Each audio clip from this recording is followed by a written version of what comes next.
Mabuhay! Ito po ang inyong lingkod, Preacher Jong ng Christian Bible Baptist Church, Singapore Outreach. At meron po akong nais ibahagi sa inyo mula po sa salita ng Diyos. Alam niyo po ba yung Ten Commandments? Familiar po ba kayo sa ikasyam na commandment? Ito po ang sabi ng Exodus chapter 20 verse 16. Thou shalt not bear false witness against thy neighbor. Yan po ang ikasyam na commandment. Nang ibig sabihin ay huwag tayong magsabi ng hindi totoo sa ating kapwa. Nang tatanungin ko po kayo po ba'y nakapagsinungaling na? So kung sagot niyo po ay oo, ibig sabihin ay may nalabag na po kayo sa mga utos ng Diyos. Sabi po sa James chapter 2 verse 10, for whosoever shall keep the whole law and yet offend in one point, he is guilty of all. You see, kahit gustuhin man natin sundin lahat ng utos ng Diyos, isa lang ang malabag natin. Sabi ng Biblia, guilty na po tayo sa lahat. Kaya nga po sabi ng Romans chapter 3 verse 23, for all have sinned and come short of the glory of God. Yes, nobody is perfect. Lahat po tayo ay nagkasala. At hindi po natin kayang abutin ang luwalhati ng Diyos. Now, sabi sa Romans chapter 6 verse 23, for the wages of sin is death.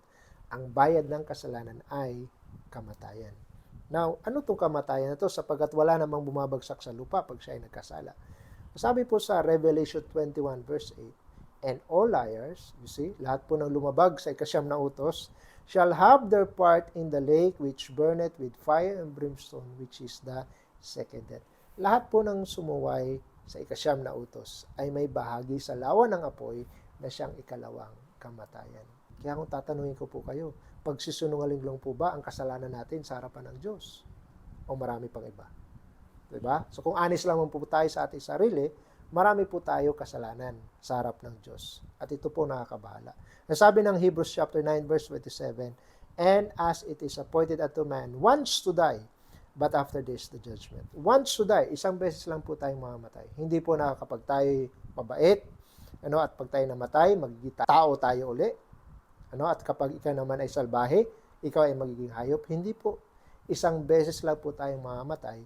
Pagkatapos ng huli nating hininga, ang kasunod po nun ay tatayo na po tayo sa harapan ng Diyos. At siya po yung hukom, tayo po yung nasasakdal.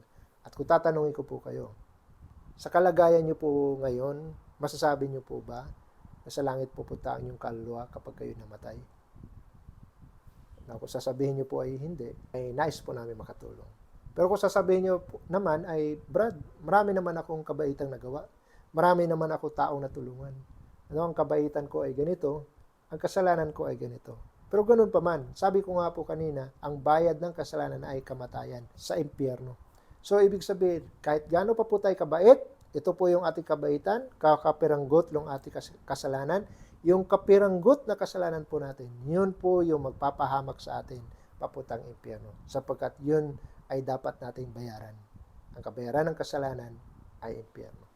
Ang dapat po nating malaman is paano matiyak ang langit. Brad, may pag-asa ba akong makapunta sa langit?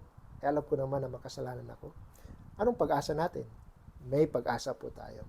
Kasi sabi ng John chapter 3 verse 68, for God so loved the world that He gave His only begotten Son, that whosoever believeth in Him should not perish but have everlasting life. Anong pag-asa natin makapunta ng langit? Ang Diyos na nagmamahal sa atin. Ang pag-asa natin makarating sa langit.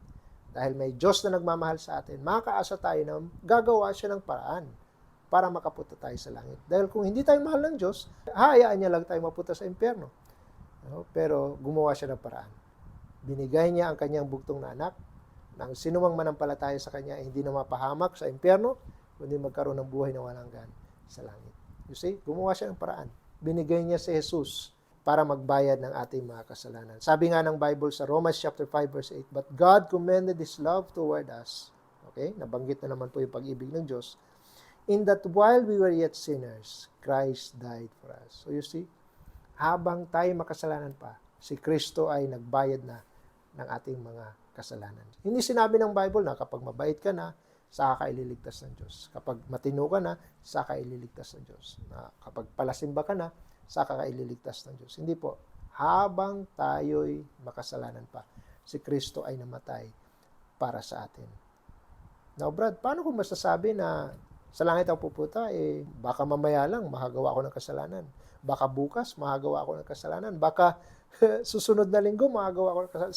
Sino ako? Ano, hindi ba pagmamayabang na sabihin ko na sa langit ako pupunta, bagamat ako'y pwede pang makagawa ng kasalanan? Pues may sagot ang Bible dyan. Sabi ng Hebrews chapter 10 verse 12, "But this man, after he had offered one sacrifice for sins forever." Si Kristo, matapos niyang ialay ang isang sakripisyo para sa kasalanan magpakailanman. So, ibig po sabihin, lahat po ng ating mga kasalanan forever ang binayaran po ni Jesus. Okay? Alam po natin na 2,000 years ago, si Kristo ay nagbayad ng ating mga kasalanan at sakop tayo doon. At hindi lamang po tayo, kundi pati yung mga apo natin in the future. Kung binayaran ng Panginoon lahat ng ating mga kasalanan at kasama yung mga apo natin in the future, bakit natin naisip na yung ating kasalanan mamaya ay hindi kasama? Bakit yung kasalanan natin bukas ay hindi kasama? Forever na tayong bayad, tapos hindi natin kayang isipin na yung kasalanan natin mamaya at bukas at susunod na linggo ay sakop po doon. So may mali po sa ating pag-unawa at kailangan nating itama ayon sa salita ng Diyos. Now, sabi ng Bible, binayaran niya tayo forever. Para ano? Pwede na pala ako gumawa ng kasalanan kasi pag ako'y bayad na, sa langit ako pupunta. No, hindi po ganoon. Sabi ng Bible, may purpose po ang Diyos. Bakit niya binayaran lahat? Para ito'y maging regalo. Sabi sa Romans chapter 6 verse 23, "But the gift of God is eternal life through Jesus Christ our Lord." See? Gusto niyang maging regalo ang ating kaligtasan. Now, pag sinabi mong regalo, wala pong regalo na sasabihin sa'yo, ito, may regalo ako sa'yo, pero 80% lang bayad ko dyan. Ikaw na bahala sa 20%. Hindi na po regalo yun. Yan po ay ambagan.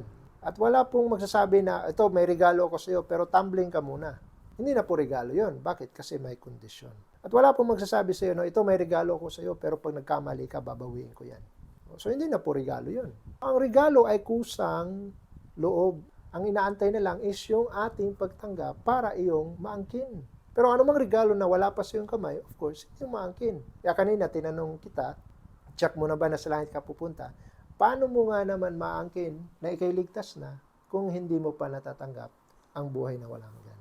Nasaan itong buhay na walang hanggan? Sabi ng Bible, the gift of God is eternal life through Jesus Christ our Lord. Kung nais mong magkaroon ng buhay na walang hanggan, kailangan mong dumaan kay Jesus. Sabi ni Jesus, "I am the way, the truth, and the life. No man cometh unto the Father but by me." So, ang pag-asa natin, makasumpong ng buhay na walang hanggan, ay kay Jesus.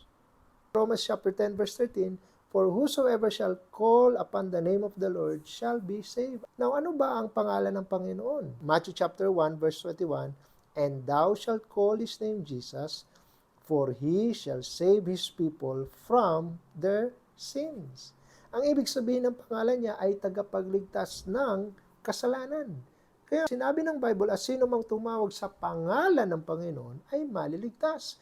Ibig sabihin, inaantay ng Panginoon na tanggapin mo si Jesus, kilalanin mo si Jesus bilang tagapagligtas ng iyong mga kasalanan. Maaring sabihin mo na tumatawag naman ako sa Diyos. Pero anong dahilan kaya ka tumatawag? Humihingi ka ng tulong, humihingi ka ng kagalingan, humihingi ka ng provision, humihingi ka ng solusyon sa iyong mga problema. Hindi po yung pagtawag na yun ang tinutukoy po natin ngayon. Ang tinutukoy ko po is pagtawag mo kay Jesus para tagapin mo siya bilang iyong tagapagligtas. Sabi ng Romans chapter 10 verse 9, "If thou shalt confess with thy mouth the Lord Jesus, and shalt believe in thine heart that God has raised him from the dead, thou shalt be saved." Ibig sabihin, ipapahayag mo sa iyong bibig, pero manggagaling sa puso. Ikaw ay maliligtas. Yan po ang pagtawag kay Jesus. Kung gagawin mo yan, maliligtas po kayo mula sa iyong mga kasalanan. Wala na pong ibang paraan para tayo maligtas, kundi sa pamamagitan ni Jesus. Okay? Tapos na po ako. 4 na simpleng bagay lamang po ang aking binahagi. Una, makasalanan po tayo. Pangalawa, yung kasalanan po natin ay babayaran natin sa impyerno. Pangatlo, mahal tayo ng Diyos, binayaran niya lahat ng ating mga kasalanan. Pangapat, kung tatanggapin mo si Jesus bilang iyong tagapagligtas, ikaw ay maliligtas mula sa kapahamakan ng impyerno. So ngayon, una-unawaan mo ang aking binahagi at handa ka nang tanggapin si Jesus bilang iyong tagapagligtas. Nais kitang anyayahan sa isang panalangin ng pagtanggap kay Jesus bilang iyong tagapagligtas. Bakit hindi natin isettle ngayon ang kaligtasan ng ating kaluluwa? Tanggapin natin si Jesus bilang ating tagapagligtas. So lahat na sasabihin ko, kailangan lumabas sa iyong bibig at manggagaling sa iyong puso. Kausapin natin ang Diyos. Ito po ang panalangin. Panginoong Jesus, patawarin niyo po ako sa aking mga kasalanan. Salamat po at naunawaan ko na lahat ng kasalanan ko magpakailanman ay tapos mo ng bayaran nung ikaw ay namatay sa krus, nalibing at nabuhay muli para sa akin. Ngayon, tinatanggap kita sa puso ko bilang aking tagapagligtas. Mula ngayon, ako po'y magtitiwala sa inyong pangako na dahil ako'y bayad na, ako'y tatanggapin ninyo sa langit. Tulungan niyo po ako magbago at mamuhay ng tama sa pangalan ni Jesus. Amen. So kung tunay ang iyong pagtanggap, galing sa puso, tinanggap mo si Jesus bilang iyong tagapagligtas, sabi ng John chapter 1 verse 12, "But as many as receive Him, to them give He power to become the sons of God, even to them that believe on His name." So dahil tinanggap mo si Jesus bilang iyong tagapagligtas, ang sabi ng Bible, ginawa kang anak ng Diyos. Ano po ang significance nun? Wala pong anak na perpekto. Wala pong anak na makakapangako na mula ngayon, hindi na siya gagawa ng kasalanan. Na wala pong anak na makagawa nun. Ganun pa man, kung saan nakatira ang ama, doon din uuwi ang anak. So ganun din po nangyari sa atin. Mula nung tinanggap natin si Jesus, ginawa po tayong anak ng Diyos. Para kung saan nakatira ang ama, doon uuwi ang anak. So kung ang ama ay nakatira sa langit, of course ang anak ay uuwi sa langit. Paano pa nagkasala pa? Well, kagaya rin ng kahit sinong mag-ama. Pag once ang anak ay nagkasala, takot siyang mapalo. Ganun din. Pag tayo po ay nagkasala, bagamat tayo ligtas na, meron po tayong tinatawag na consequence. At hahayaan ng Panginoon na pagdusahan natin yung consequence dahil gumawa tayo ng kasalanan sa kanyang harapan. Meron po tayong pagalit, meron po tayong palo, gawa ng ating kasalanan. Ngunit, sabi ng Romans chapter 8 verse 1, "There is therefore now no condemnation to them which are in Christ Jesus, who walk not after the flesh, but after the Spirit." Tayo ay na kay Kristo na, wala nang hatol para po sa atin. Ang asahan na lang po natin ay ang pagbabago po ng ating buhay. Ngayon po ang simula ng iyong pagbabagong buhay. Sabi ng 2 Corinthians chapter 5 verse 17, "Therefore, if any man be in Christ, he is a new creature. All things are passed away, behold, all things are become new." So ito po ang simula ng iyong panibagong buhay. Pagtanggap mo kay Kristo bilang iyong tagapagligtas. Salamat po sa oras na inyo pong ginugol sa pakikinig po ng mensaheng ito.